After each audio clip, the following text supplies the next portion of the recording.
By confined to the ages past, and making the laborious march of man's re-story with regard to his acquisition of positive knowledge, I find accurate conceptions, more or less mixed with the reflections of superstition and the colorings of fancy, of the realities pertaining to a higher sphere of human existence. At first, it was natural for the individual mind to be narrow in its conceptions, because its views were mainly derived from outward observations of the skies. But now, at an era when the human race is no longer in its infancy, the individual's reason can take in pure sentiments and larger conceptions derived from discoveries of those unchangeable laws and principles which sustain and regulate the stupendous combinations of infinite harmonies. The intuition of past generations, like the totality of the reason of those now living, gives out no conflicting test in Ronnie on the physical possibility of an inhabitable sphere or zone of spiritualized matter in space, called recently the Summerland. I think for a lot of Americans, Davis's magical claims were less enthralling than these aspects of his philosophy, which could seem very freeing and very liberating. In his philosophy, he had two main points, and the first one was harmonization of the individual. He taught if you don't come in tune with yourself, you can't come in tune with anybody. So you have to start going within. And we learned that men in their finite degree have attributes of the infinite. We know we're a divine spark of that power and that energy that we call God. Then he talked about the development, the architecture, the language, the science, the philosophy, and all the things that were on the circumference of his understanding. His second thought was, quote, the harmonization of society, the unity of man in society. And broken down into common terms, it was we are all one, and there is no division. It doesn't make any difference nationality, color, or creed. We all come from the divine energy called God, called infinite and intelligence. her egress from the house was attended with no obstruction. I saw her pass through the adjoining room, out of the door, and step from the house into the atmosphere. I was overwhelmed with delight and astonishment when, for the first time, I realized the universal truth that the spiritual organization can tread the atmosphere, which is impossible while in the coarser earthly form. So much more refined is man's spiritual constitution.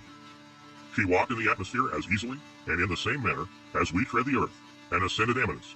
Immediately upon her emergence from the house, she was joined by two friendly spirits from the spiritual country, and after tenderly recognizing and communing with each other, the three, in a most graceful manner, began ascending obliquely through the ethereal envelopment of her globe. They walked so naturally and fraternally together that I could scarce realize the fact that they trod the air. They seemed to be walking upon the side of a glorious but familiar mountain. I continued to gaze upon them until the distance shut them from my view, whereupon I returned to my external and ordinary condition.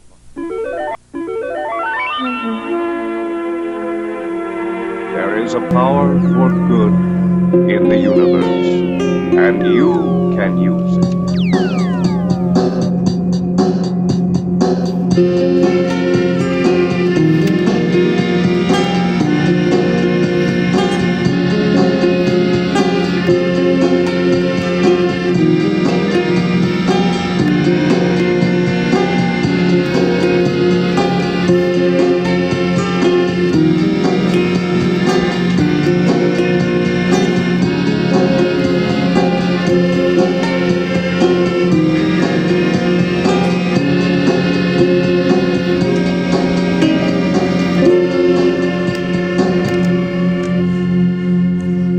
Welcome to the Science of Spiritual Reality with me, Mitchell K. Jones. But when He, the Spirit of Truth, comes, He will guide you into all the truth. He will not speak on His own. He will speak only what He hears, and He will tell you what is yet to come. John 16, verse 13. And now let's do our denial and affirmation for the week. Say with me the denial. I release every belief in confusion, limitation, or separation from divine wisdom. No outer complexity or human opinion can obscure the inner light of truth. And the affirmation. The Spirit of truth within me is clear, radiant, and guiding. I am open to discernment, to harmony, and to the unfolding revelation of divine order in all things. Mitchell K. Jones. So our pioneers listened to him, and they learned a lot from him. And they learned that if they would listen to Spirit, as Davis was teaching them, Spirit would guide them. Spirit would tell them what to do, how to do it, and when to do it. Andrew Jackson Davis was a Hudson Valley farm boy who spent his adolescence in the town of Poughkeepsie. He was the son of a poor family, and at about age 17 he began to have spiritual visions that he experienced when he went into what was then called a mesmeric trance. And Davis very quickly transformed from being this poor kid who was just off the farm to being a nationally talked about spirit medium. Hello, brothers, sisters, and siblings, boundless, beautiful, and bountiful, and free expressions, the one source, one power, one blessing. Holiness to you on this glorious day. Welcome. So today I'm going to talk to you about something that I have studied quite deeply. So here we go. Convoluted, apparently strange to some, wordy, dense, confusing. These words come to mind when principles of nature, her divine revelations, and a voice to mankind comes up. But within its 800 pages,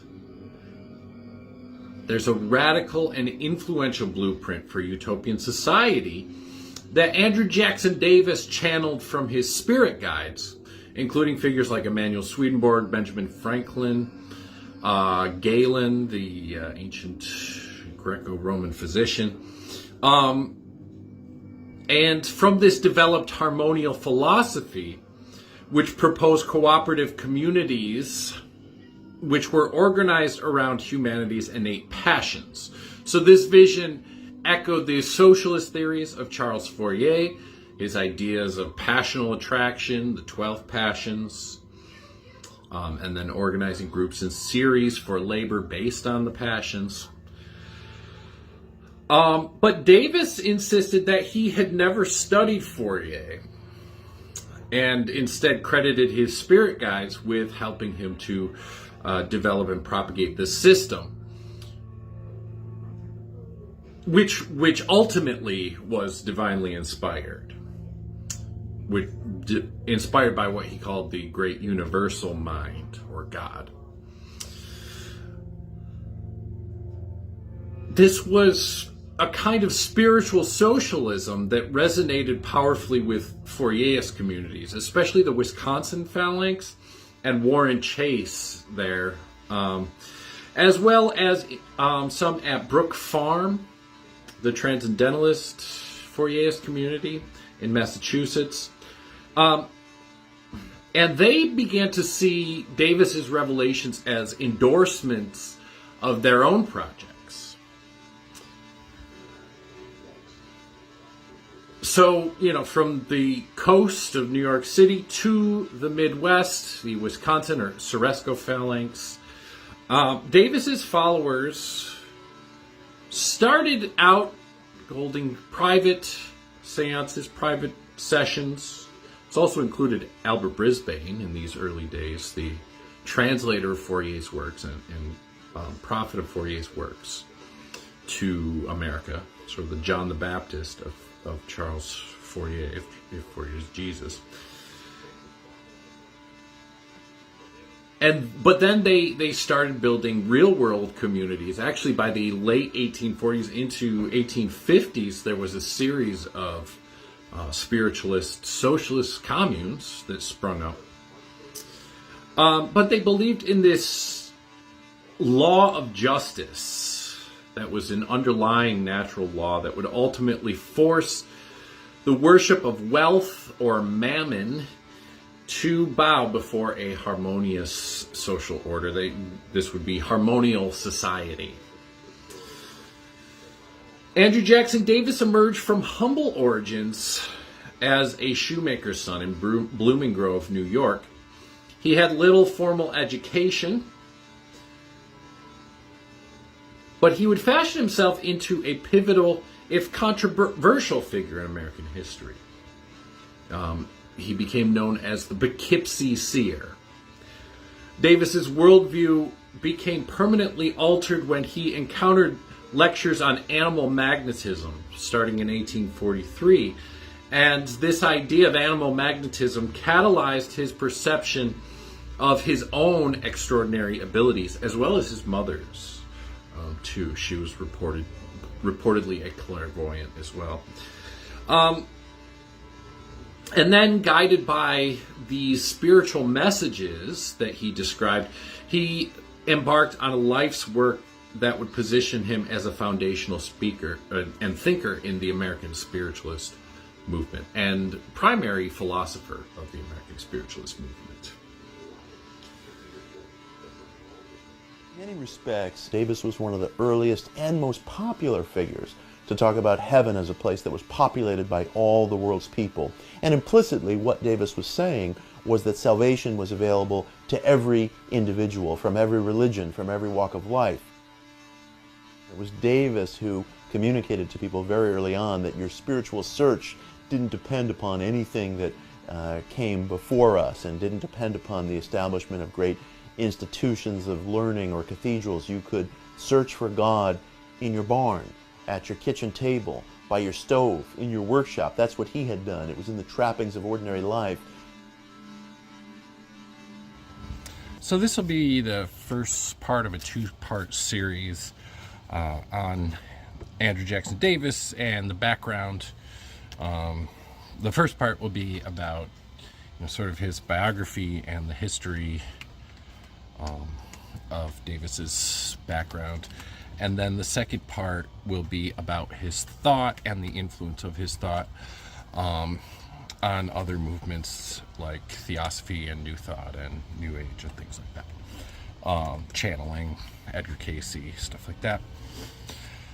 But first, by way of, I don't want to rehash the story that's been told in many ways, many times. I'll let people like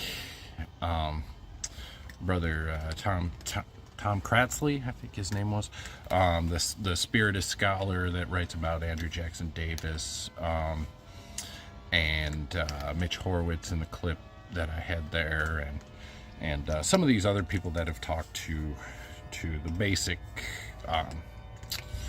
points of the story in some of the clips that I had. But I want to start out kind of by talking about what historians have said about Davis and how they have talked about him. And so really want to start with a 1967 article from the historian Robert W. Delp, and he used to call this Poughkeepsie Seer, but Delp positions Davis as a foundational intellectual figure of American spiritualism, although the Spiritualist Reverend that I had that clip from talks about how he kind of went against that spiritualist label, and there was a move toward I think another scholar I'm going to talk about in a minute uses different terms for it, but I kind of call it Harmonial Spiritualism, which was a philosophical system, also political and economic, as well as spiritual scientific system. And then the later, what I call popular modern spiritualism, which was more had to do with demonstrations and seances and that kind of thing. Delp, though, again charts Davis's journey to becoming spiritualism's leading philosopher, as well as his estrangement from the later popular kind. And even though, in Lilydale, they still have the Andrew Jackson Davis Lyceum building, so they do still celebrate him as a founder. But There was a schism sort of between Harmonial Spiritualism and modern popular spiritualism at a point. But again, and like I said, I'll let some of the other people, Ronnie Pontiac is another one I had a clip from, who have told this story, on and on, but just to go over real basic again.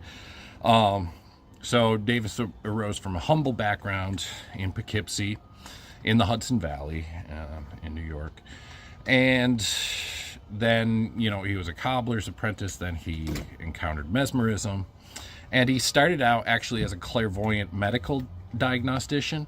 He would go, Fishbaugh would put him under, or Lyon, who was Silas Lyon, was a doctor, botanical doctor. So he would prescribe, supplements and things like that, what we would know as supplements. But he would put Davis under mesmeric trance, in which state, and then he would go into what he called the superior condition, and he could then see, it was almost, he describes it as a ability to see when things are out of equilibrium, and then to discover what the thing is that will bring it back into equilibrium, and that would be the cure. There's some interesting stories about that. Maybe I'll tell in a little bit.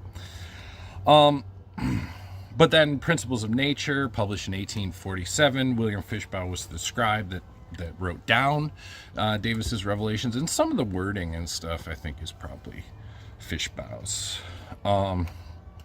There's a letter from Fishbaugh that says he had somebody else transcribe some of the trances, and he's like, he utterly missed the point of what we're trying to do here.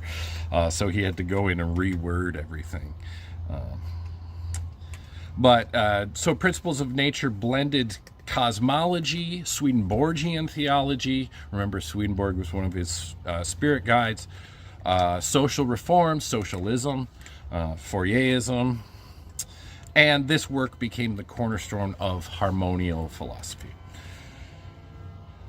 Now, there were mixed reviews. Actually, the Brook Farmers kind of were, and Park Godwin as well, the Fourierists, they were sort of skeptical about it, but they said, the Revelations actually contain some very truthful things, some things that are very much in line with Charles Fourier and Albert Brisbane's translations.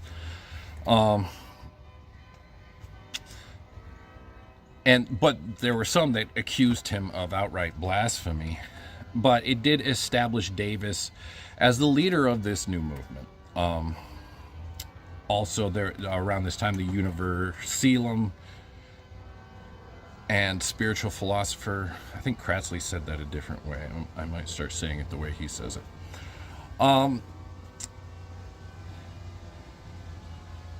Then Davis helped organize Harmonial Brotherhoods, and he also lectured at reform conventions. The Harmonial Brotherhoods were sort of like mutual benefit organizations. They weren't like the some of the spiritualist utopian communities that were founded in the early 1850s, late 1840s. But they were sort of mutual benefit organizations, sort of charitable organizations. He started the Lyceum organizations that were dedicated to education reform. But Davis also spoke alongside figures like William Lloyd Garrison, the anti-slavery pioneer, champion, legendary figure in the anti-slavery movement. And he also positioned spiritualism as a sort of spiritual moral backbone for these progressive causes. Again, another one included abolition, women's rights, and just a lot of the progressive causes of the day: education reform, diet reform, temperance, all those kinds of things. So in the 1860s, he founded the Children's Progressive Lyceum, which I mentioned, which was an alternative educational system. Started out with children of spiritualists, but then actually spread nationally and to Britain, and sort of became a larger movement. And then the Moral Police Fraternity. This is it's kind of an interesting name. Moral Police Fraternity sounds a little bit Iranian or something maybe, but it was actually a social service agency that they wanted to help the impoverished, and by doing so reduce crime. So a positive approach to crime reduction rather than arresting people. Moral police fraternity brotherhood, right? And sort of giving people a leg up so that they don't have to resort to desperation. And then Delp talks about that there was a conflict. Oh, okay, this is where he talks about it. Yeah, as I mentioned earlier, conflict between what he calls Davis's philosophic spiritualism and what he calls the masses' phenomenal spiritualism. So this would be like my distinction: harmonial spiritualism versus popular modern spiritualism. Seances, spirit photography, celebrity mediums, big showy displays in theaters. These things became the public face of spiritualism. Also, there was a lot of fraud, and there was a vigilance movement within spiritualism itself, too, to root out those frauds. Harry Houdini started out as being sort of sympathetic to spiritualism, but later became a debunker, devoted a portion of his life to debunking the spiritualist frauds.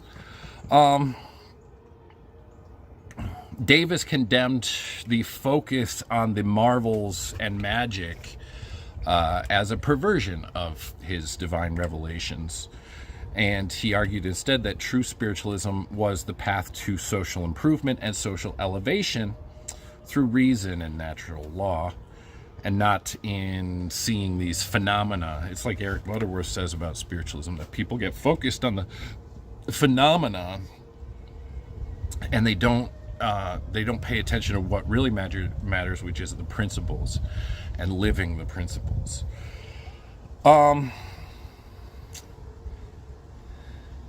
In 1878, this conflict culminated, and Davis publicly broke from the mainstream movement and delivered the Conflict in Our House speech.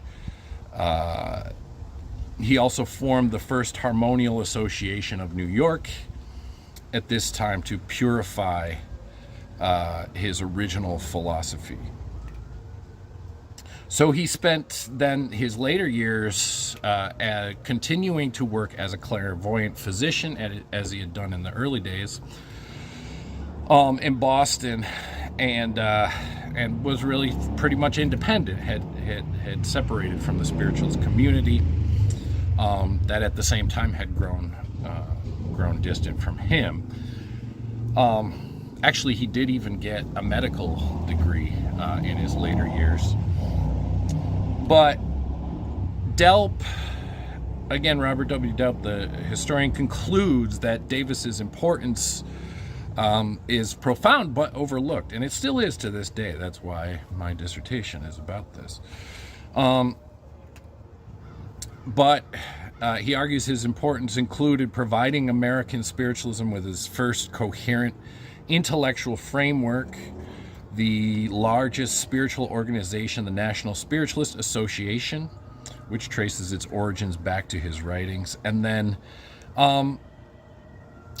Davis synthesized, Delp argues Davis was a man of the age who synthesized the area's reformist impulses into a complete philosophy, comprehensive. One admirer later claimed that every idea in theosophy, Christian Science, and modern spiritualism had been foreshadowed in his work. So his legacy is really the true father of modern spiritualism. And I would include to that, as a branch sort of off of the Christian Science thing, New Thought. So a lot of his principles about universal divine mind, we'll get into this in the next episode, but are really foreshadowed. Foreshadowing some of these later reiterations of these very same ideas. Davis reflected back to people their highest ideals or hopes for themselves.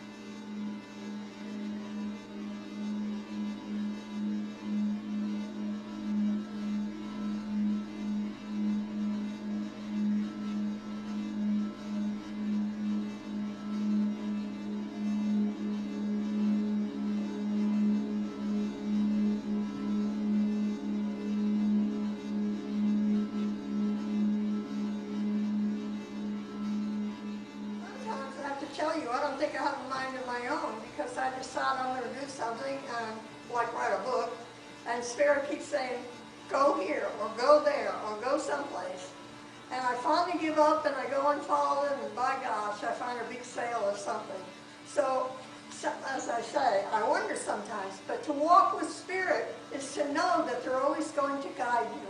And that is one of the main things that Davis was teaching. The research in the departments of chemistry, physiology, and comparative anatomy are constantly proving more and more conspicuously that all things are but parts inseparably connected in one grand system. All these sublime results of science tend to expand the mind beyond the narrow circle of which self is the center, and to unite the soul with those things which it beholds, contemplates, and admires. Man is thus made deeply sensible that he is a mere atom in infinite space, surrounded by beings and creations unspeakably more important than himself, and as he contemplates the widespread fields of creation, teeming with tokens of impartial favor, a flame of philanthropy is enkindled in his soul that consumes all narrow prejudices and selfishness inclinations, and he sympathizes with universal man as the great body of which he is a mere organ. Such are the moral and social tendencies of the science of the age, even considering the same in the more abstract point of view, but from the same source more important influences indirectly arise. From the materials of science, the busy hand of mechanism is forming filaments to bind together the extremities of each nation, and is developing the resources, exchanging the commodities,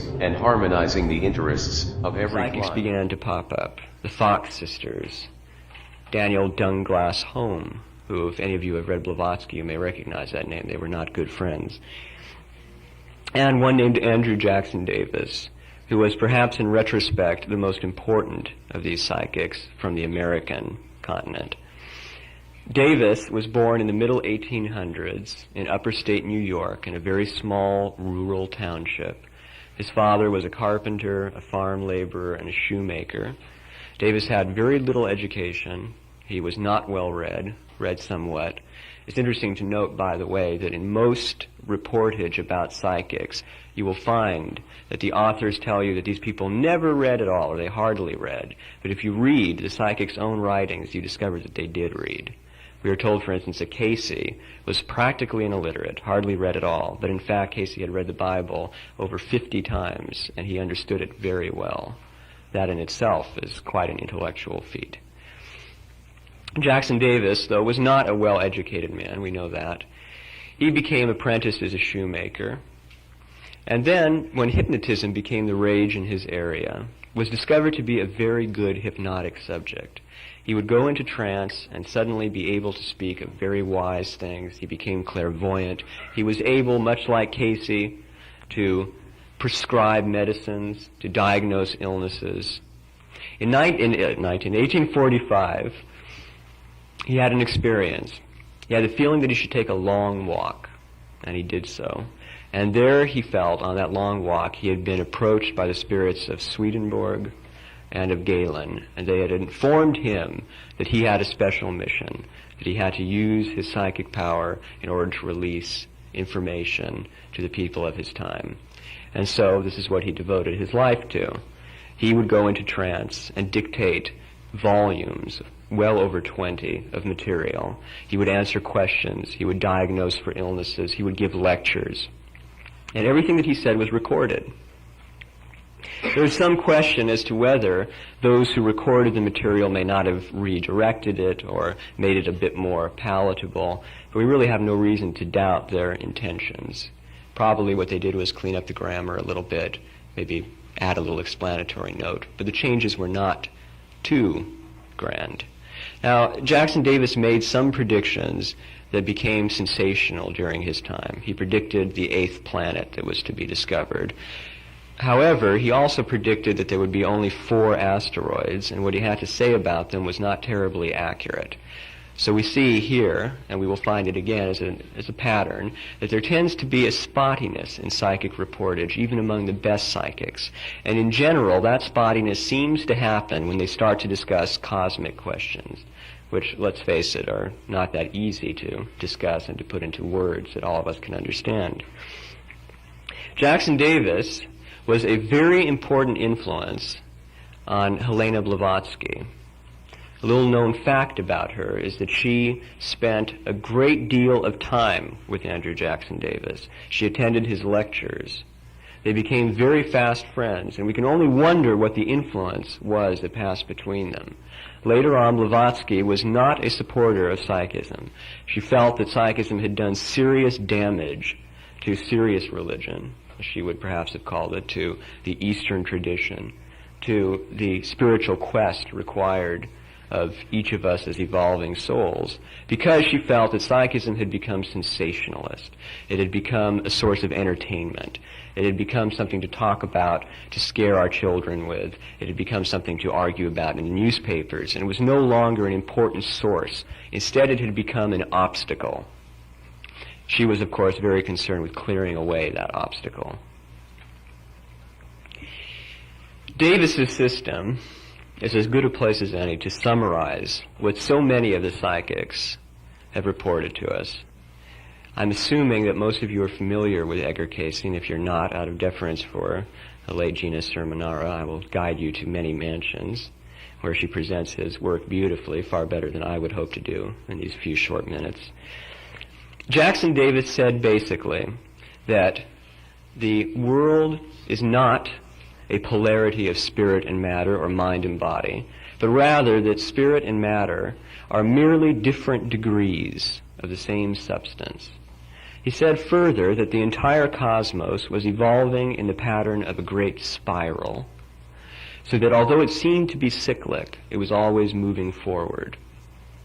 He said beyond that it was suffused with a commonality of consciousness, of intelligence and being, that the cosmos was not a machine, but was an intelligent, living organism, a creation in the sense that our bodies are living organisms, so distinct in degree from ourselves that we sometimes wonder if perhaps there is this great distinction between them and mind or consciousness or spirit. Interestingly enough, the same approach, the same belief can be found in mystical traditions from every culture dating back into the furthest antiquity. We can turn to records of shamanism and find statements there, somewhat poetic, but so boldly stated. The image of the spiral, the idea of this evolutionary progress, the commonality of consciousness, the intelligence and life of the universe, that it seems as though we've been very foolish indeed to have lost sight of it, if it were that clear so far back. We can turn to the Greeks, and we find in Plato a clear representation of this doctrine. We find it among the Egyptians, we find it among the Hindus, among the Chinese. Everywhere we turn, we find it in the sacred scriptures and in the records left to us by great teachers. So we find that the reportage of these psychics is supported by the reportage of others who have been on other mystical paths, who have had other modes of cognition, who have understood the creation in a similar way, having approached it in a different way. Let us consider then what the value of psychism is.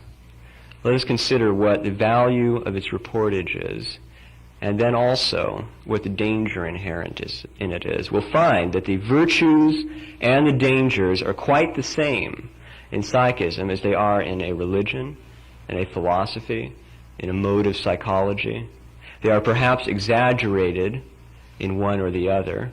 Perhaps, for instance, in philosophy, the danger of becoming a sober, dry-boned, humorless soul, is more dangerous than it would be in psychism or religion. But then there are dangers in those that are not so present in philosophy. Iron steeds, nerved by...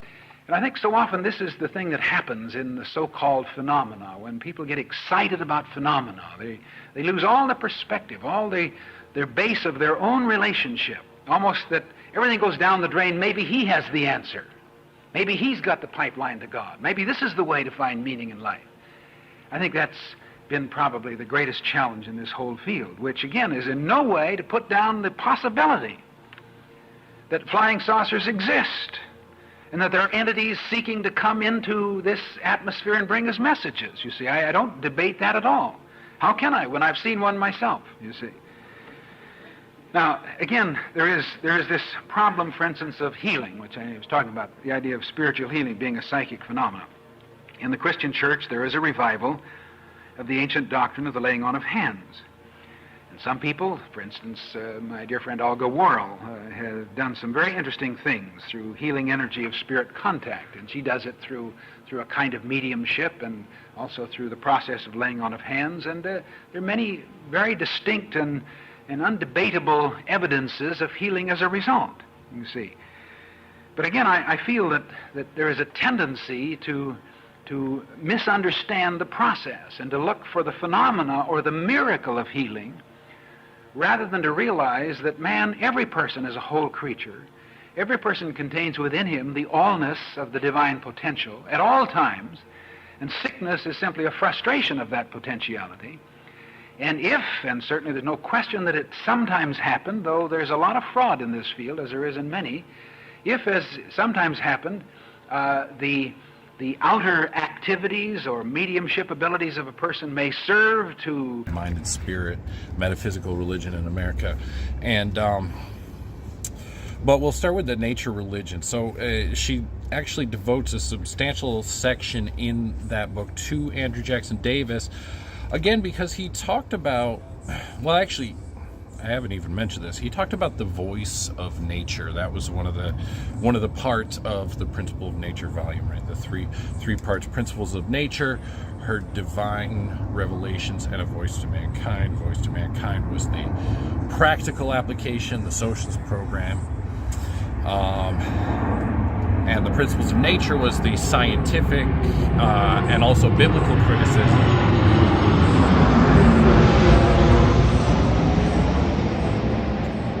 That was, that was the largest section. But so the voice to mankind, though, was the voice of nature. He says, as Charles Fourier says, this is one of my favorite quotes from Fourier, nature whispers in the ear of the human race that for it is reserved a happiness which will dispel the darkness that now enshrouds the social world.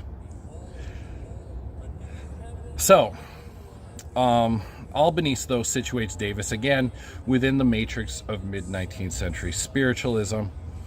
And she talks about how the movement blended empirical science and metaphysical idealism, as well as, social, I guess we'll call it social utopianism, although there's problems with that term. I can talk about that more in the future. But she argues the impulse to social reform poured through the spiritualist channel of the mid-19th century hourglass, joining together a theory of materialism with an empiricism that insisted on the tangibility of scientific proof of spirit visitation and a social hope for a new science of perfect society. For Albanese, spiritualism is a religion of nature, which is she defines as a form of metaphysical naturalism in which spiritual and physical realms are continuous. Spirits were matter in its most refined form, not immaterial. And also they're part of an evolving cosmos whose subtle vibrations could be studied and verified scientifically. So metaphysical materialism allowed spiritualists to reconcile religion and science and offered a rational mysticism that spoke to a culture that was undergoing industrialization and urbanization and the social dislocation that went along with that. So, underlying the optimism of spiritualism, though, Albanese detects an uneasy world of private pain and social malaise. People turn to seances as they came to spiritualism, often because of the loss of a loved one at a time when societal changes were rendering communal ties more fragile. And in the 1860s, or post-1860s, you really see a rise in spiritualism. There was really sort of a dip during the Civil War era, and then really an explosion of popular modern spiritualism, phenomenal spiritualism. Andrew Jackson Davis, Albanese calls the leading light of philosophical spiritualism, by all counts the spiritualist theologian, if the movement had one. Again, in Principles of Nature, her divine revelations and a voice to mankind, the nearly 800-page long volume, she describes it as a kind of metaphysical encyclopedia, fusing the cosmic hierarchies of Emanuel Swedenborg with the magnetic theories of Franz Anton Mesmer, 17th century or 18th century scientists, philosophers, through trance-dictation. So when Davis was in the superior condition, Fishbaugh would write down, or another scribe, usually Fishbaugh in these early days. Davis articulated a universal law of correspondence, of as above, so below, so to speak, in the Hermetic language, in which natural processes reflected a divine order. So again, this was like Swedenborg. Davis framed this as empirical natural philosophy, recasting Swedenborg's heaven as a continuum of increasingly rarefied and refined matter, finer matter. Davis said, ultimates to me are still matter. So he collapsed the distinction between the physical and spiritual this way, by talking about gradations of matter. Then by the 1850s, Davis transformed this cosmology into a symbolic theology of divine polarity, where the universe was born of the eternal union between Father, Mother, God, which is mind and wisdom, Father God, mind and wisdom, and Mother Nature. So this together made up Father, Mother, God, your Godhead. Albanese interprets this as Davis's version of coniunctio oppositorum. Coniunctio oppositorum, the mystical marriage of opposites that's found in Hermetic and Romantic thought. Davis said mind and matter were both eternal and both lived together, male and female, in unchangeable wedlock. Nature was the feminine side of a perfect conjugal union coextensive with God in creative partnership. Through this marriage of God and nature, Davis proposed a monastic vision of reality in which dualities, including male and female, body and soul, heaven and earth, were harmonized in what he called the harmonium. So Albanese reads Davis's metaphysics as a psychosocial theology born of his own biography. His doctrine of conjugal marriage was inseparable from his own personal quest for a true soulmate, which led him through a series of controversial relationships and divorces. Religious systems, Albanese observes, are action systems that apply to the individual as well as collective. So in Davis's case, the metaphysical union of Father God and Mother Nature found a parallel in his private life, and from his private experience moved out again to social recommendation and advice. She argues her life illustrates her thesis that religious creativity often, if not always, starts with individual need. But Davis's cosmology was also a social charter, where he believed that as the divine pair were equal partners in creation, so too men and women should be equal in marriage and society. So he denounced subjugation of women under Christian and legal authority, calling instead for an egalitarian relationship of soul to soul. A true wife, Davis wrote, should be the man's equal in intelligence, a friend, a playmate, a noble-minded associate. He also advocated for divorce in humdrum marriages and his insistence on spiritual rather than legal bonds, which made him a target of those who accused him of free love. And at this point, I want to introduce this other source from Albany, also Republican Minded Spirit, on what exactly did that mean, free love, because there's a lot of sort of confusion about it. Now, a little bit of background on this. So she's talking about this controversial relationship with a patron of his who was already married to a prominent abolitionist. But I'll let Albany speak. Davis's appeal to love was more than theoretical, as his later career as a marriage and divorce reformer suggests. On a more intimate level, too, he had taken to heart Swedenborg's insistence on conjugal love, the existence for each person of a spiritual mate so perfectly shaped to the soul that the two together constituted one enduring and heaven-bound whole. Davis dropped the I and remained preoccupied throughout his life with conjugal love.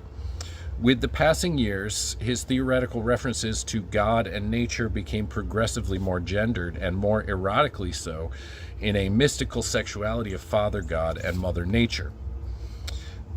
Earlier, he's just sort of talking about Father Mother God. But in his personal life, his growing relationship with Catherine DeWolf Dodge, perhaps 20 years his senior, had brought him the funds to produce the Principles of Nature. The Dodge connection began his private search for his true and abiding soulmate, she whose celestial copulations with him would resonate, according to the law of correspondence, with the marriage of God and nature. Davis eventually married Dodge, who divorced her husband and claimed, visioned by Davis, to become his wife, but not before the two were involved in a scandal regarding their relationship before their official union. The relationship with Dodge both assisted and nearly derailed Davis's next venture with his friends. This was the publication of the Univercoelum and Spiritual Philosopher, weekly newspaper that appeared in New York City to advance Davis's views beginning in December 1847. Standing at its creator and editor was Samuel B. Britton, the other Universalist minister whom Davis had met in Bridgeport, Connecticut, along with the Reverend Fishbaugh and Dr. Lyon. Thomas Lake Harris, another ex-Universalist minister and poet, would go on to found the Spiritualist Mountain Cove community, also joined the group. Dodge had once again helped financially, but in that both she and Davis were living at the editor's house, the evidence that her bedroom was empty at night created consternation among the group. When Davis and Dodge married, the rift was officially healed, but relationships among the men were never the same as before. At this juncture, Davis was hardly the sexual radical that he would become. Nonetheless, his ideas were already attracting a following of individuals who were come-outers of the churches in the Northeast and Midwest. They were interested in the paranormal or the supernatural, but desirous of reinscribing it as natural, and their views on love and marriage exhibited the antinomian side of metaphysics.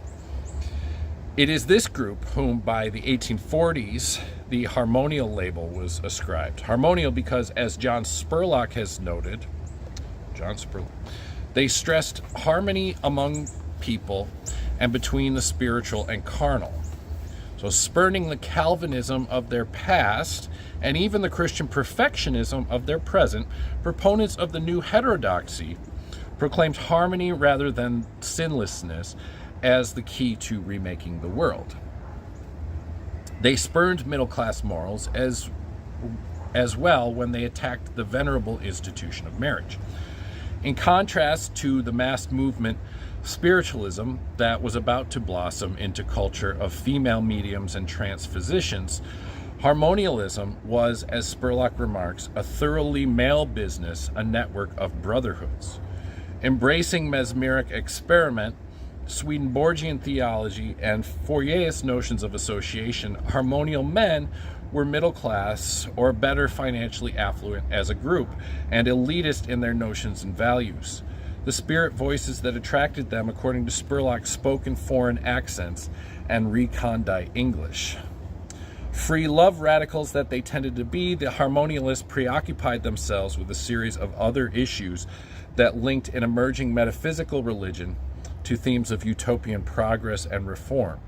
They adopted Davis as their spiritual leader, and they became eager subscribers to the Universalum. Therefore, for the nearly 2 years of existence, it folded in July 1849, the paper extolled Fourier's socialism amid millennialist rhetoric of a new age dawning.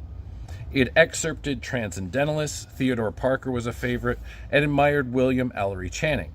It championed mesmerism, phrenomagnetism, and Swedenborgianism. It advanced the cause of health reform and it assiduously recorded the theology of Andrew Jackson Davis with its homegrown species of nature religion and its anti-clerical disdain for the churches. Moving beyond the earlier universalism of its editors, it found in Jesus, the metaphysical leader, that after the Civil War he would become, and it proclaimed the immanence of God in the world of the living, Christ's presence in exalted individuals. A change in the religious systems of the world was both necessary and inevitable, editor Samuel Byron Britton authoritatively announced in the first number. The old ideas in which we were educated, the dark mysteries and the unfounded superstitions of a corrupt and fabulous theology must pass away. In its place, Britton celebrated the new theology of the harmonial movement. We believe that the supreme divinity is essentially in all his works. The material universe is the body of which he is the animating principle. We view the deity as an all-pervading presence, as the positive intelligence whose volitions govern the revolving spheres.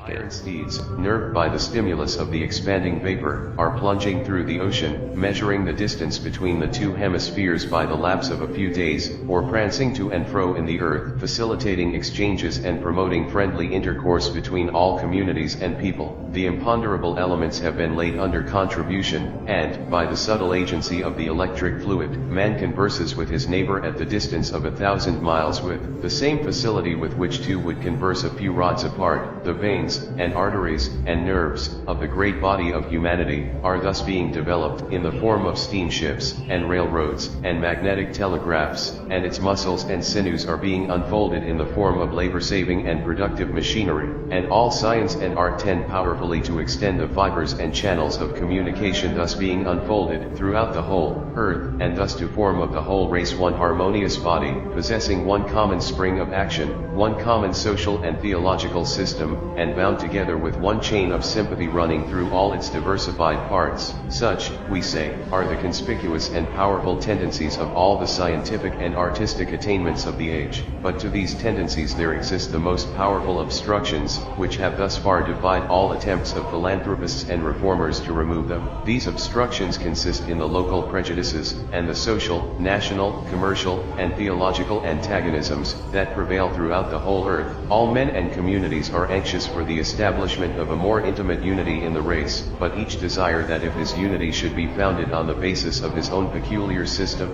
the Calvinist would have the whole world form one harmonious brotherhood, possessing one faith, one hope, and one baptism, but then he would have them all. Calvinists, the Arminian desires the same union, but only on the basis of his own theological system. The Catholic desires that all should become Catholics, and only on this ground will he consent to a union with others. The Jews desire a unity of the race, but they desire first to be restored to the land of Palestine, and then that all Gentile nations should unite as their subordinates under the reign of their expected Messiah. The intelligent Mohammedan desires the establishment and perfection of the universal brotherhood, but he demands that every man should first devoutly exclaim, Allah is God, and Mohammed is his prophet, and the same remarks might with equal propriety be extended to all parties, sects, denominations, and religionists throughout the whole earth. All are equally sincere in their opinions, and equally zealous in them proclamation, each believing that his own system is sanctioned by the deity, though as the devotees of all social, national, and especially theological systems, derive their opinions from the fortuitous circumstances of birth and early education,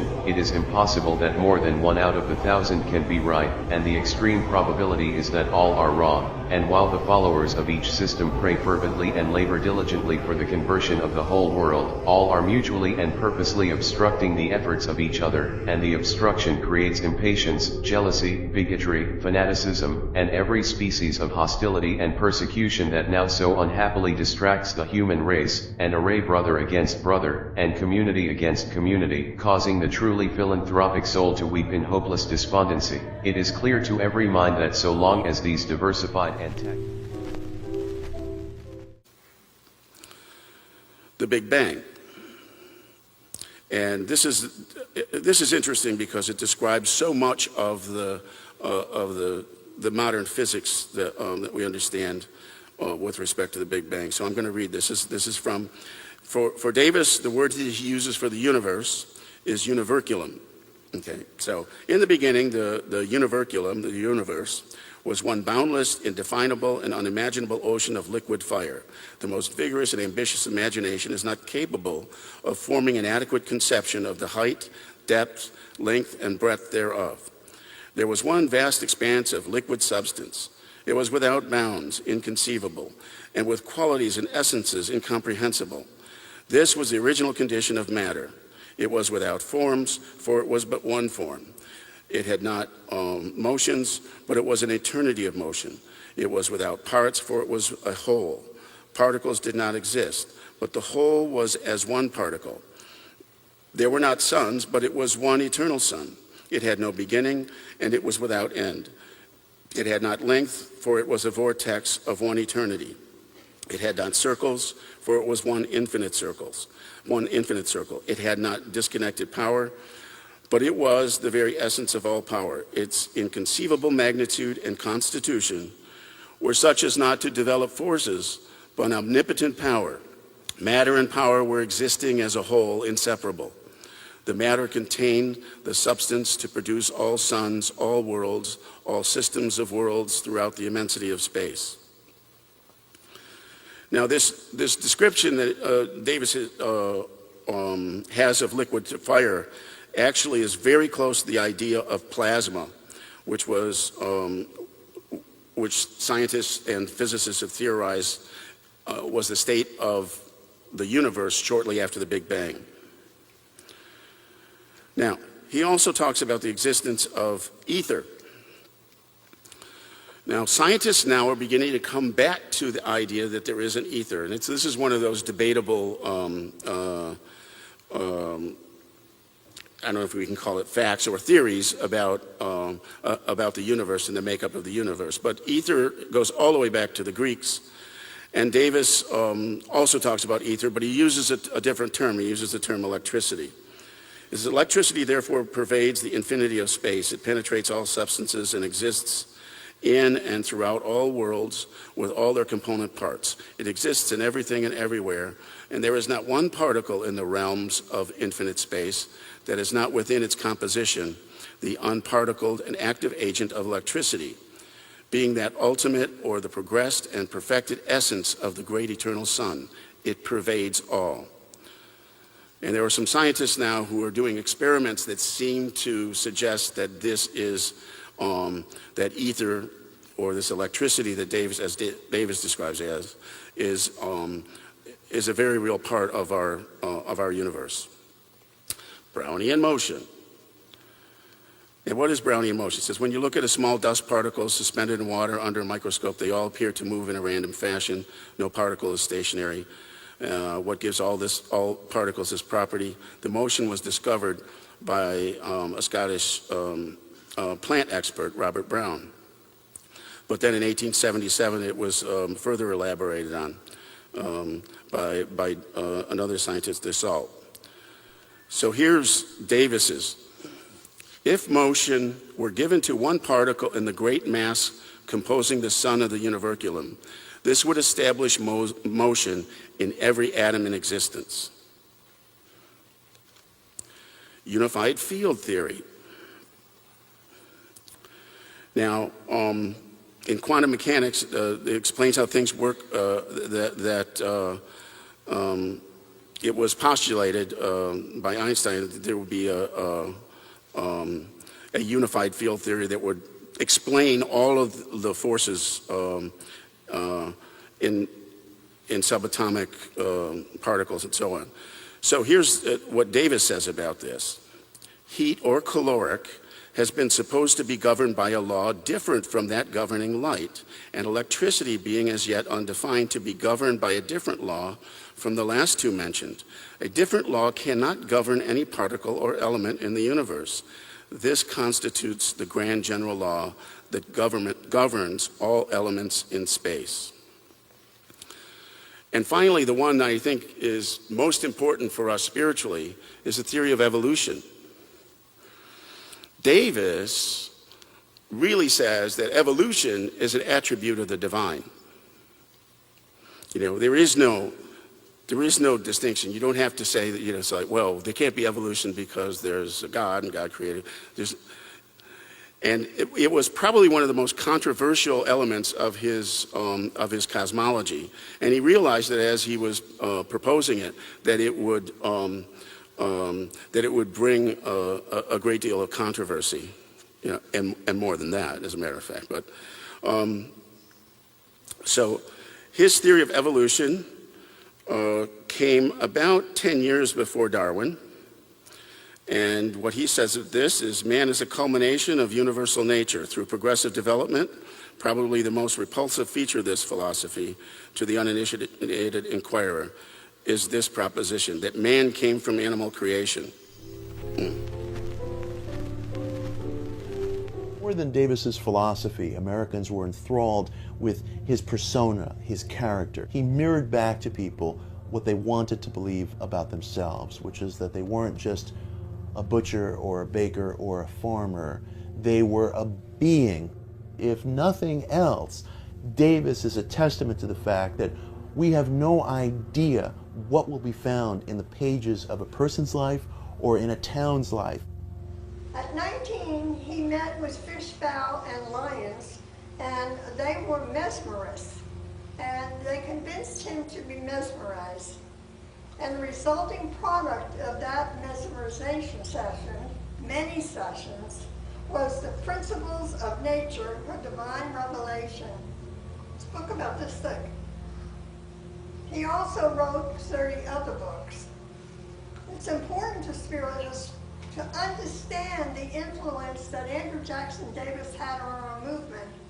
He served, along with his wife Mary, for many, many years, and he traveled with our pioneers. And I think it was Spirit who was putting him in place to guide our pioneers who were trying to move from their total pressure relief to the understanding of spiritualism. So we do call him the forerunner of modern spiritualism. And this is what he said on March 31st, 1848, early in the morning. And I quote, "About daylight this morning, a warm breathing passed over my face, and I heard a voice, tender and strong, saying, 'Brother, the good work has begun.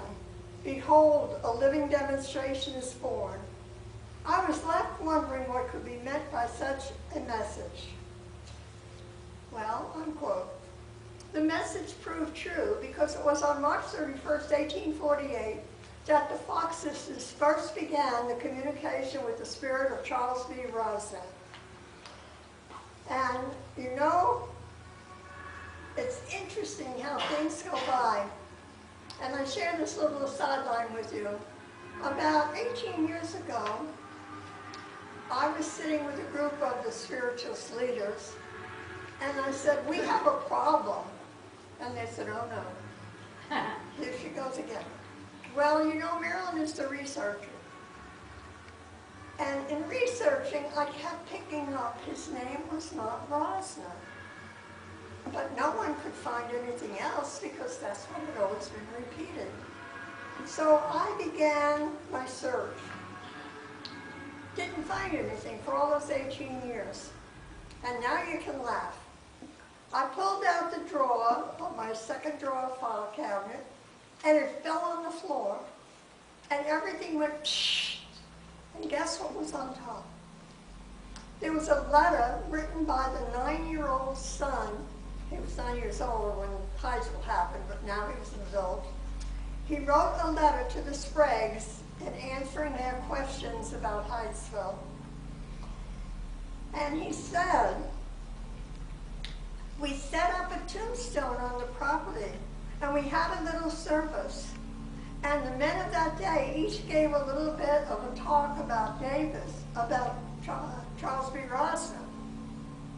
And then we unveiled the tombstone we had placed on the grounds. And it was inscribed with the name of Charles B. Cresma, Modern Spiritualism, born on March 31st, 1848. So now I'm busy sending notices out to everybody. I finally found the name. It's in writing. It was written in 1898. And I would think that it's more accurate than what we're guessing because we know that several people gave different names for the peddler, all claiming to get them from spirit. So that's a little sidelight. But anyway, the question we ask today is, who is Davis and what is he all about? Well, Andrew Jackson Davis, while not the father of spiritualism, was the father of the Harmonial Brotherhood. And he formed that organization with the motto of, quote, universal liberty, fraternity, and unity, unquote. He said he did not believe in the science, philosophy, nor religion of spiritualism because he thought it needed to be corrected. All right, so the last scholar whose work I'm going to talk about in regards to Andrew Jackson Davis is Everett H. Messamore and his idea about the battle to define religion. So Messamore argues that Davis was a pivotal figure in popularizing a new universalist understanding of religion, which challenged the Protestant establishment's claim to exclusive truth.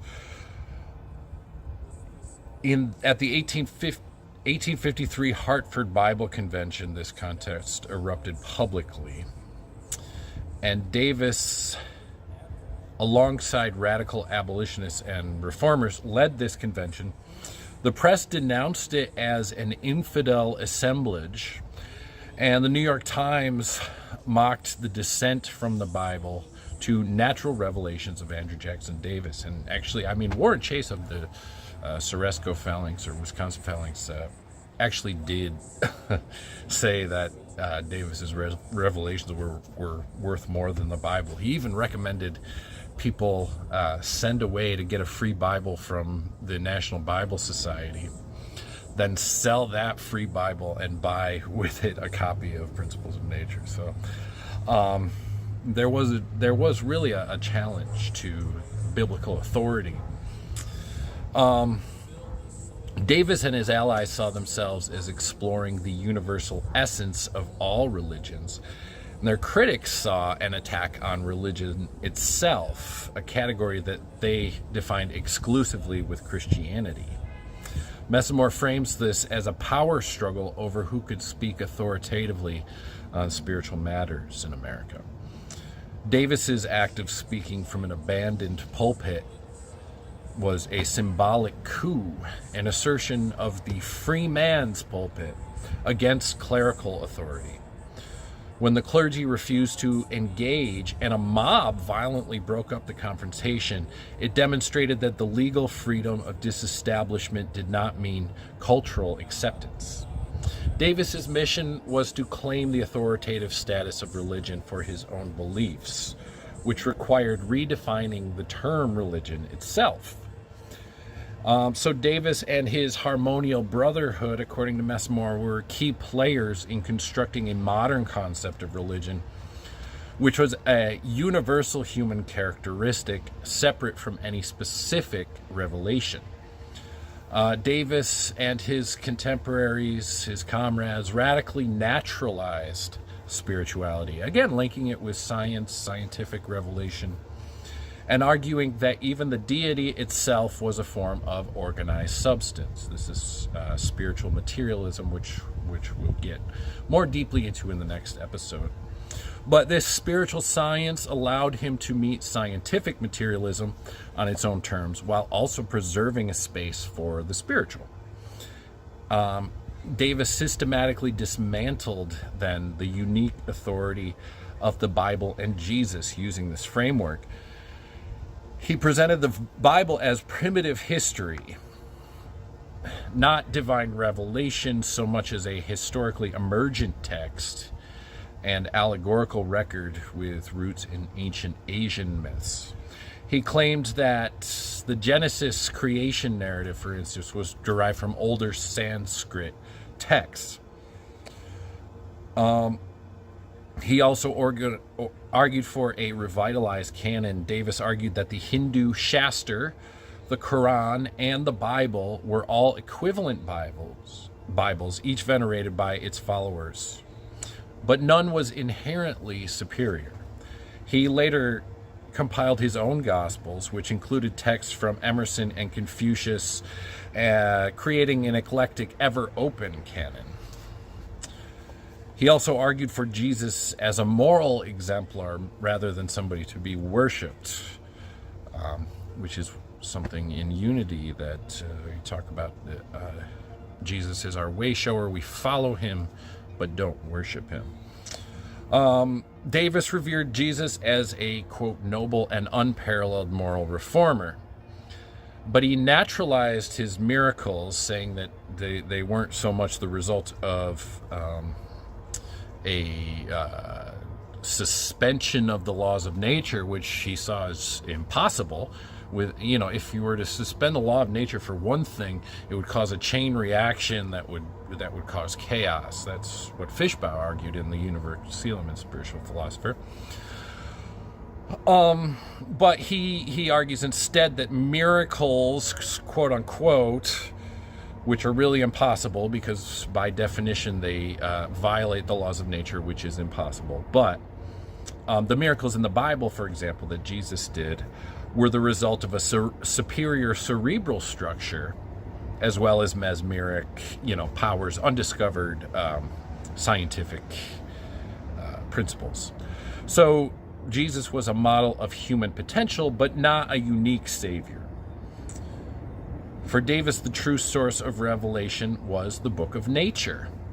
He said, there is a book of beauties and divine truths inscribed in the divine qualities of nature, accessible to all through reason, which made religion synonymous with morality and the natural laws that govern the universe. So, ultimately, Messamore argues this universalizing project was deeply democratic as well as political, and it sought to take religious authority away from the clerical elite and from a closed scriptural canon determined by the clerical elite, and to place it in the hands of each individual. This was the democratization of American spirituality. Davis saw this as the spiritual continuation of the American Revolution, aiming to build a spiritual republic. He's a spiritual Republican. spiritual republicanism. Messamore concludes that Davis's influence was profound and that by helping to popularize the idea of religion as a generic comparative category rather than associated exclusively with a particular brand of Christianity, he provided a framework for the eclectic spirituality that would later flourish in New Thought, Theosophy, and New Age. So while much of the country rejected his vision, although a significant portion did embrace it, the pluralistic understanding of religion that he championed had become naturalized. If sometimes invisible under the surface, it was this naturalization of religion was still a foundation of the modern spiritual landscape. So Andrew Jackson Davis's enduring importance lies not only in his role as a seer, but in the sophisticated yet controversial philosophical system that he constructed. At the heart of this harmonial philosophy was a radical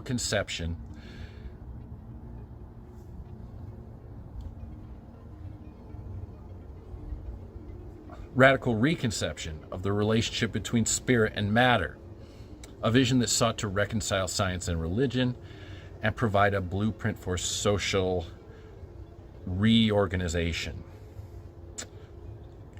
Also to explain humanity's place within a progressive cosmos. So we'll talk more about harmonial philosophy, spiritual materialism, and the harmonial vision next time.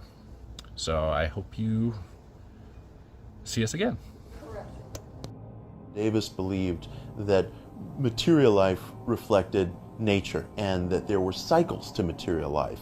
We in our lives as individuals and we in our lives as communities were always undergoing cycles and changes. And that was a very hopeful part of Davis's work. He believed that if a community or a nation were undergoing difficulty, again, it was just a matter of time until nature's inevitable cycles would bring people back to a place of morale and prosperity and hope.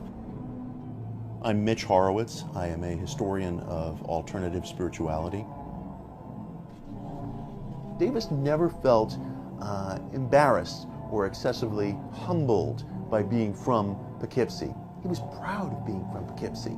He felt as if he could show the world what a prophet really looked like, not from the ancient sands of the biblical lands or not from the great universities of Paris or Oxford, but right from an American industrial city in the heart of the Hudson Valley. In many respects, Davis, as a son of Poughkeepsie, is responsible for aspects of the wave of alternative spirituality that swept out of America and across the world in the late 19th, early 20th century. Davis had a remarkable capacity to create these vast metaphysical lectures out of what he said he experienced when he entered his trance states.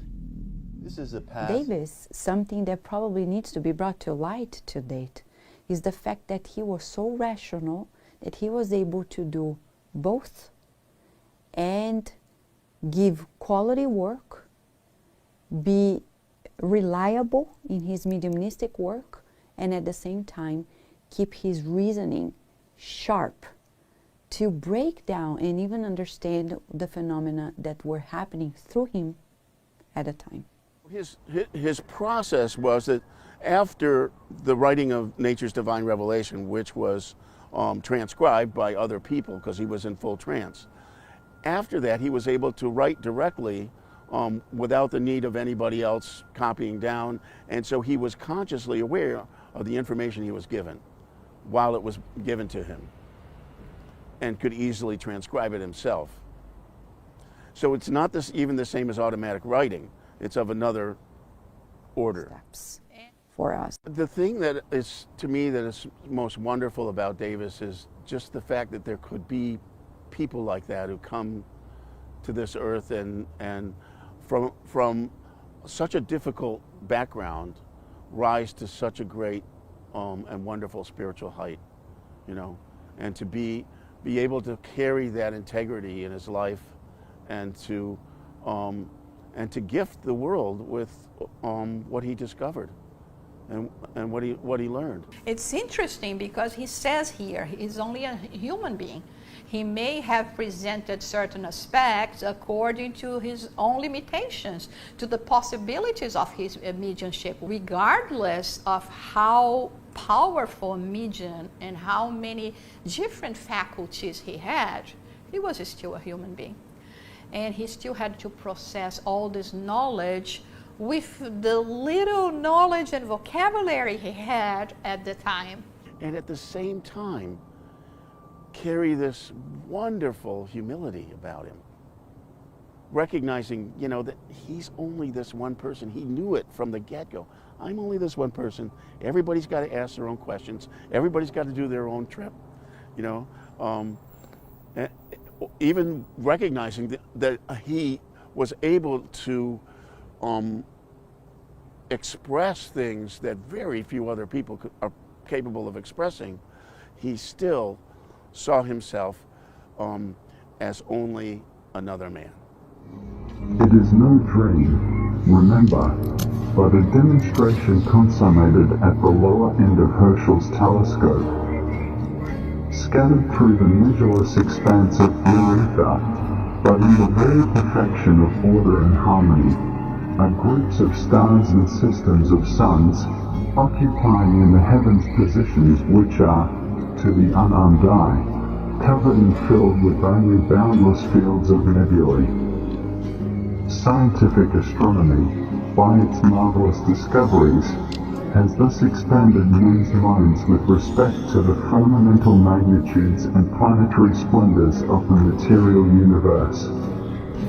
The cosmogonies of illimitable space are fast coming into popular education. It is now conceded, even by anthropomorphists and other non-progressive religionists, that instead of the earth being at the outer of God's universe, and instead of the doings and omissions of its denizens being the chief concern and perpetual misery of the entire Trinity, our Sun and its planets belong to the Milky Way not only, but that the Milky Way itself is merely one community of suns and planets of an infinitude of similar systems and communities that float and sing the songs of harmony in the celestial atmosphere of the univercalium. Where are we, after all, asks an astronomer, but at the center of a sphere, whose circumference is 35,000 times as far from us as Sirius, and beyond whose circuit boundless infinity stretches unfathomed as ever. In our first conceptions, the distance of the Earth from the Sun is a quantity almost infinite. Compare it with the intervals between the fixed stars, and it becomes no quantity at all, but only an infinitesimal. Now, when the spaces between the stars are contrasted with the gulfs of dark space separating firmaments, they absolutely vanish below us. Can the whole firmamental creation, in its turn, be only a corner of some mightier scheme, a mere nebula itself?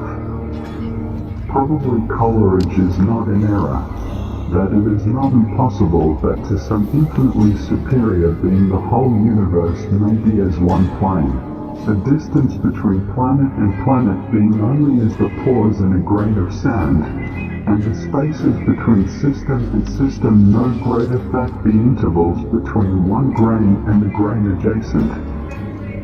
The next sphere of human existence is only another department in the great educational system of eternity. Where mankind who have opportunities to outgrow the errors and follies of this life, and thus innumerable myriads become prepared for another ascension. If a man leaves this world in good spiritual circumstances, he may possibly ascend at once to a better brotherhood, and be straightway engaged in higher duties, in obedience to higher sympathies and attractions. Those who can see what is beautiful are prepared to receive and enjoy what otherwise they could not. while those who go in darkness of spirit will have brought upon themselves discord and misery, go there without these finer attractions and advantages, and of course they become subjects for the philanthropic treatment and attention of others who have souls for higher sympathies and the essence of a more beautiful happiness. Individual attractions and repulsions prevail very decidedly in some sections of the upper world. They cannot be wholly conquered by will, though they may be governed. Affinities and antipathies come from the action of the temperaments of different spirits in the vicinity of each other. When you pray, therefore, do more to pray for the highest manifestation of the kingdom of heaven, that is, for a social and national condition above the plane of these ungovernable attractions and repulsions, for blessings above the sphere of antipathies and unwise sympathies. The summer land, more especially those portions of it which are in connection with the inhabitants of Earth, appears to my interior eyes like a neighboring planet. It is the next room in the house not made with hands, but there are an infinite number of other rooms. Characteristics and peculiarities of the lower territories or sections may not prevail in any of the higher divisions of the sphere. When the eyes of the seer look higher, forthwith many of those things which so distinctly prevail as peculiarly adapted to the neighboring existence utterly cease to exist, both out of the people and the scenery, as mankind progressively rise out of peculiar and special attachments, attractions, gravitations, and relations. In that section of the other sphere which lies next to us, the law of social attraction is as powerfully operative as it is in this world. It is not easy to tell why, but the dwellers are gregarious. They are attracted socially to remain very near each other. But higher up, or rather, away in more refined sections, the people are influenced by other interests. In fact, the Indian-like gregariousness becomes distasteful to those who seek and encourage the finer attractions of the summer land. Their new and higher and larger affections render their former selfish relations almost antipathies.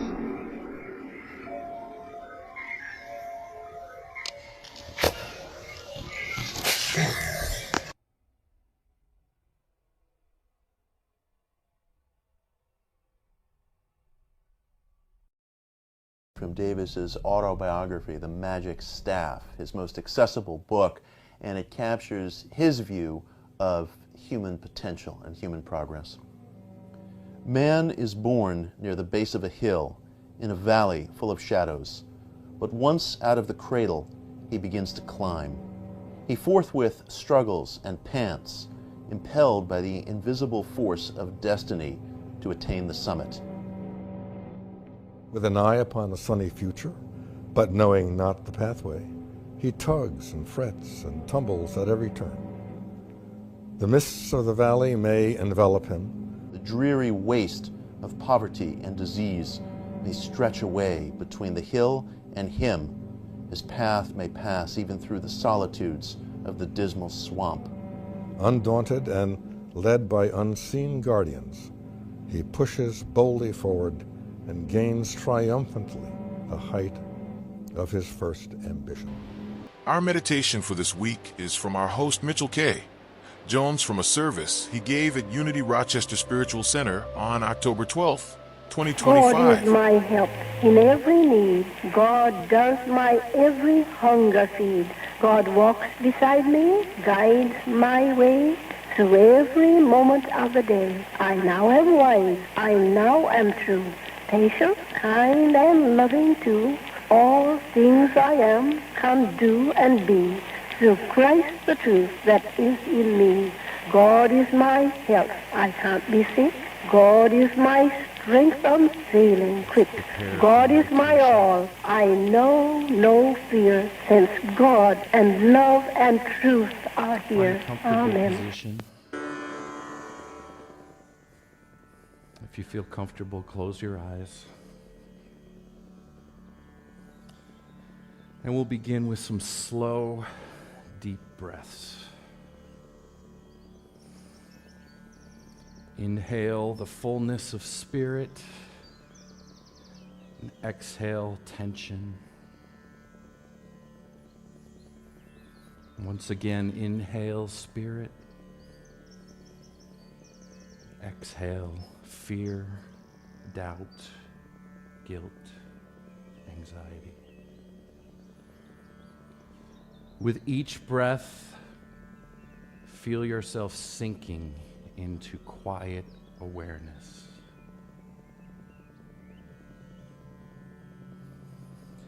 As you settle into the stillness of this awareness,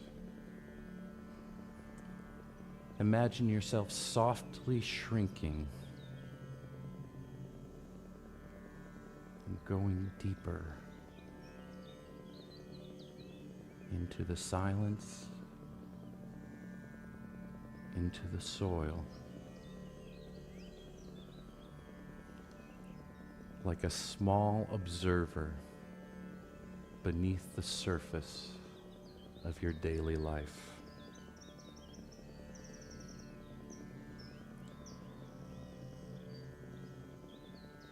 See your world through this humble earthworm's view,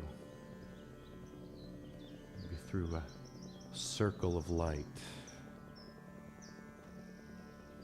like looking through a paper towel tube.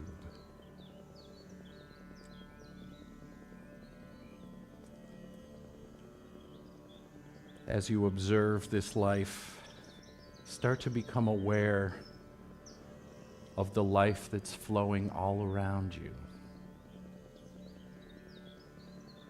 Start to become aware of the invisible connections between each moment, the connections between each being and each thought. Imagine the networks of connections, infinite networks. Now in the distance, notice a gentle light shining ahead. The light is beckoning you forward. Allow your consciousness to move toward it, drawn by the warmth and infinite possibility. This warmth is love.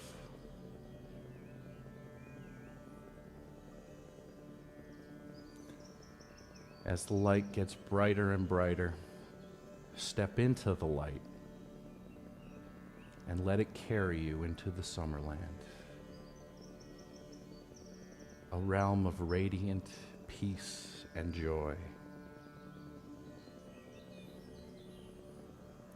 Imagine walking along a sunlit path bordered by fields of golden light.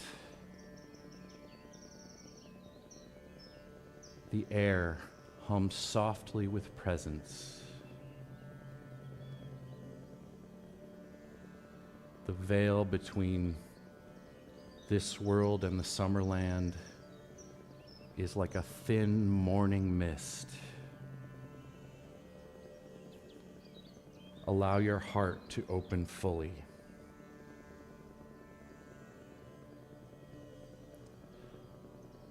Now think of someone you love who has passed on. Could be a friend, relative, ancestor. Imagine them walking beside you on this path. You are conjuring their presence as a living, continuous spark of spirit. Feel their energy, their love, and their joy mingling with yours. Your shared memories and gratitude become prayers that cross time and space. You can feel their presence, and you can feel spirit moving through them and through you. Feel this flow of spirit, fully embrace it as it embraces you.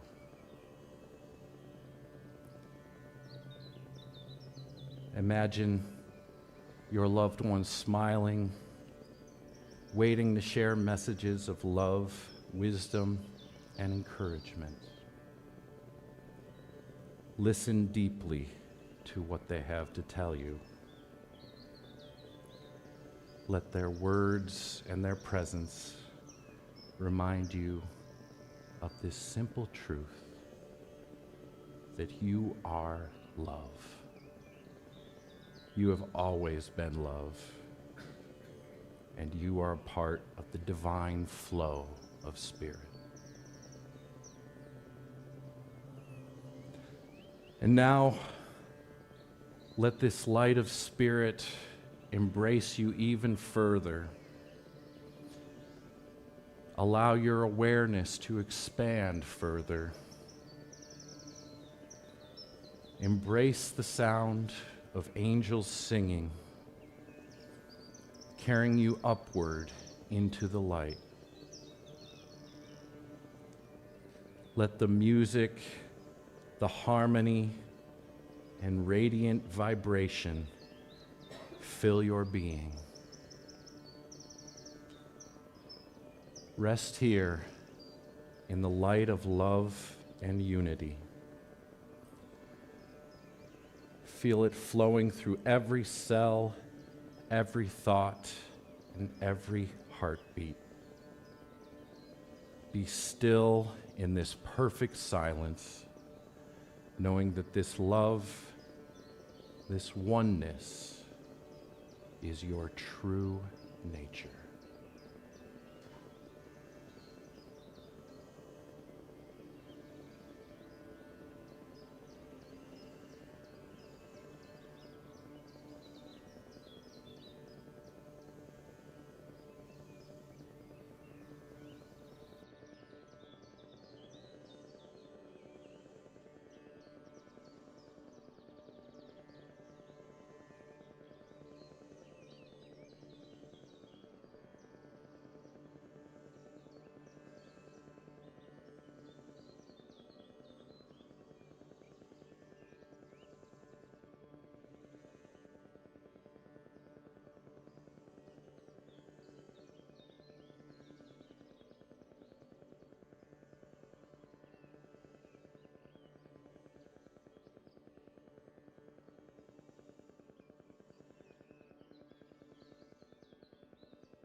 Now slowly begin to bring your awareness back to your body and the room around you.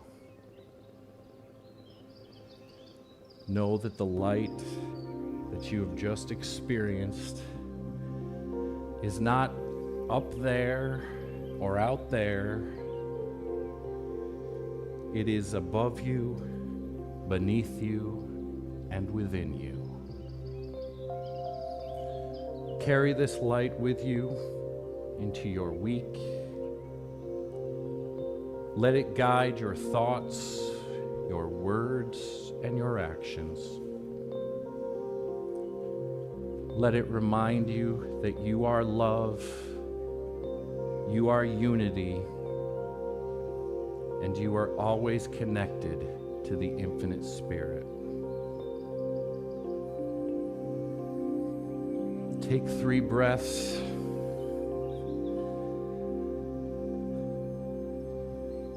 And carry the Summerland's peace, joy, and light with you.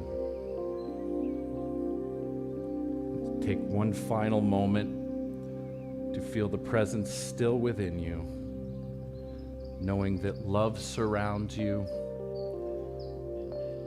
the spirits walk with you, and the Summerland is never far away.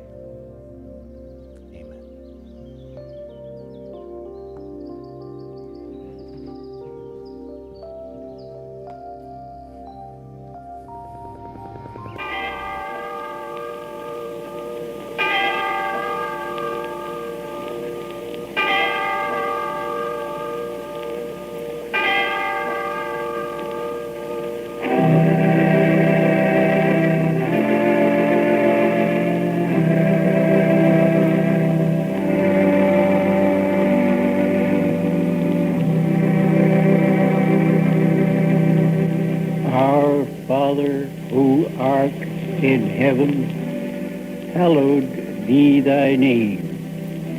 Thy kingdom come, thy will be done, in earth as it is in heaven. Give us this day our daily bread, and forgive us our debts, as we also have forgiven our debtors. And leave us not in temptation, but deliver us from evil. For thine is the kingdom, and the power, and the glory forever. Amen.